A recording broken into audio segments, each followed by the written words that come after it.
자, 마지막 미국으로 가겠습니다. 마지막 일본은 일본인입니다. 아소다로.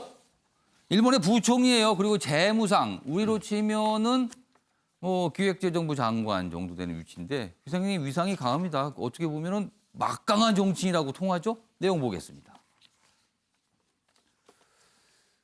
무슨 얘기를 했는데요. 우리나라를 언급했어요. 한국은 격리 위반 때 벌금 내는 나라다. 일본을 한국처럼 취급하지 말라. 이 뭐죠 이게? 우리를 약간 이렇게 밑으로 봤다는 뜻인가요? 내용 좀 보겠습니다. 일본은 강제 없이 외출 자제 잘 따르다. 잘 따르는데 한국은 위반하면 벌금 내리는 나라 아니에요? 이거 우리 또 이렇게 밑으로 놓은 거군요. 보니까.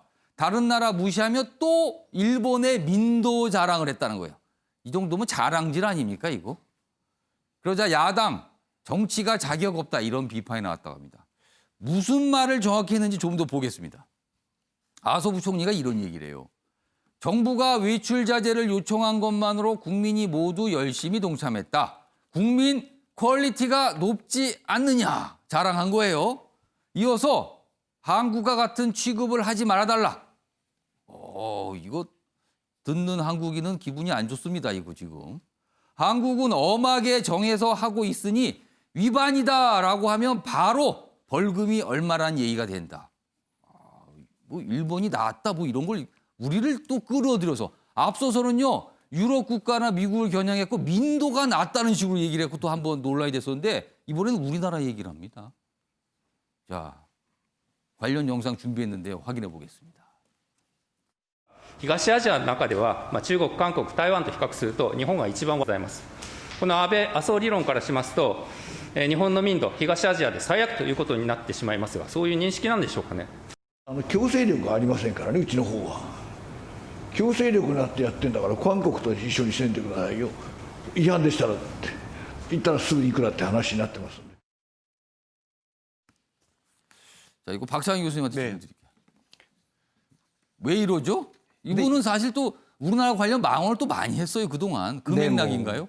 아소 재무상이 그렇게 얘기해서 그런데 사실 이런 비판은 일본에서뿐만이 아니고요. 프랑스에서도 있었어요. 기억나시는지 모르겠지만 확진자들의 이동 동선을 공개하는 거를 두고 프랑스에서 한 평론가가 아니 어떻게 개인 신상을 저렇게 마음대로 아무리 방역도 좋지만 이렇게 한국이 마치 중국과 같이 민주주의가 낮은 나라인 것처럼 폄하하는 이야기를 한 적이 있는데 프랑스에서 좀 얼마 전에 그랬죠. 그렇죠. 그런데 결국은 프랑스 내부 언론으로부터 맹비난을 받았습니다. 아소도 똑같은 지금 비난을 받고 있는 거예요. 무슨 얘기냐 하면 그 이후에 프랑스는 어떻게 됐느냐. 통행금지를 했습니다. 그럼 통행금지가 낫냐 아니면은 방역, K방역으로 불리우는 이동 동선을 공개해서 투명하고 공개적으로 어떤 방역 시스템을 만드는 게 낫냐 이랬을 때 프랑스의 여론은 대한민국의 편을 들었거든요. 그러니까 지금 아소의 이야기에 대해서도 일본 야당들이 맹비난하는 이유가 벌금을 매길 땐 매기고 할 때 하는 거지. 그것을 갖다가 비밀리에 얘기도 안 하고 그런 게 아니라 검사도 굉장히 많이 하고 무료로 하고 그다음에 정보도 공개하고 그러면서 거기에 참여하지 않는 사람들에 대해서 벌금을 매기는 것은 우리나라 방역의 특징인데 이거에 대해서 모든 나라에서 평가가 높은데 일본에서는 그것마저도 폄하하는 거에 대해서 니들은 뭐 하는데 이렇게 지금 야당에서 비판하는 거 아니겠습니까? 좀 그런 점에서 굉장히 의미 있는 그런 야당의 비판이라고 봅니다. 그동안 일본 정치인들 아베 총리도 그렇고 아소 이 부총리도 보면요. 코로나19 대응 관해서 우리나라가 외국에서 좀 배우고 싶어하고 뭔가 잘하고 있다는 얘기를 하면 굉장히 불편해하는 것 같아요. 그러니까 본인들은 인정할 수 없다. 끝까지 인정 못한다. 세상이 뭐라 그래도 우리는 인정 안 할 거다. 이런 게 읽혀집니다. 사실은 이 대목들에서요. 근데 그래봐야 일본만 손해 아닙니까? 결과적으로는. 정우택 저는 아마 위원장. 일본이 뿌리 깊은 아시아에서의 우월주의 같은 게 남아 있는 것 같아요. 결국은 일제 침략도 대동아 공양권이라는 게 뭐였습니까? 그러니까 유럽이라든지 서구의 침략으로부터 우리가 지켜야 된다. 우리가 지켜야 된다. 그러니까 우리가 보호하는 거다. 침략이 아니라 이렇게 왔거든요. 근데 이번에 G7 확대하는 데도 보면 일본이 좀 불편한 심기를 드러냈어요. 불편했어요. 아시아에 유일하게 어쨌든 본인들만 선진국이었는데 일본, 우리나라, 호주, 인도 이렇게 들어가면 4분의 1밖에 안 되는 거잖아요. 그렇게 보면 사실은 이제 국회 저런 데서 예. 답변할 때 다른 나라를 직접 언급하면서 비교하지 잘 않거든요. 질문을 그건 하더라도 사실은 조심하죠. 아니, 그렇죠. 우리도 만약에 예를 들어서 일본에 어떻게 한다 그러면 뭐 그거는 밖에서 얘기할 수 있지만 국회에 예. 답변하고 언론에 나가는 부분인데 직접 저렇게 얘기 안 하는데 통상 정치인들은 좋은 사례로서만 외국 이름을 얘기해요. 그렇죠. 통상적으로. 오히려 지금 일본 같은 경우에는 예. 오히려 뭐 웬만하게 아프면 그냥 참아라. 그리고 병원에 가서 진찰을 많이 하면은 예. 오히려 우리가 처음 막 검사를 많이 할 때도 의료 시스템 붕괴된다 이런 걱정하면서 뭐 2, 3일 정도 열이 나고 오히려 뭐 아플 정도 웬만하게 그리고 젊은 스모 선수도 검사도 못하고 돌아가신 분도 있잖아요. 예. 그런 거에 대한 비난이 많은데 그거를 꼭 한국을 비교하면서 본인들의 민도, 그러니까 본인들이 더 낫다는 거잖아요. 더 우월한 민족이라는 게 뿌리 깊이 있는 거예요. 그러니까 좀 열등한 민족, 우월한 민족. 본인들은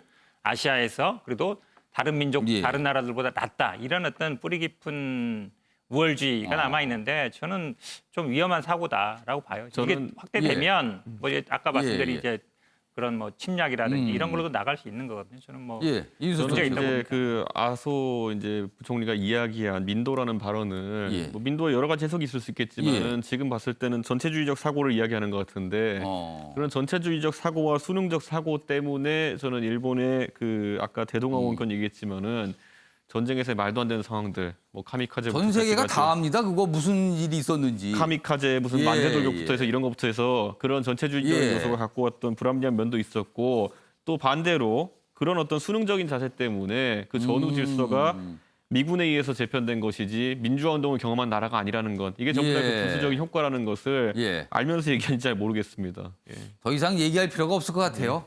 그냥 열심히 얘기 혼자 하시라고 하면 될 것 같습니다. 굳이 뭐 이걸 더 끌어갈 필요는 없을 것 같고요.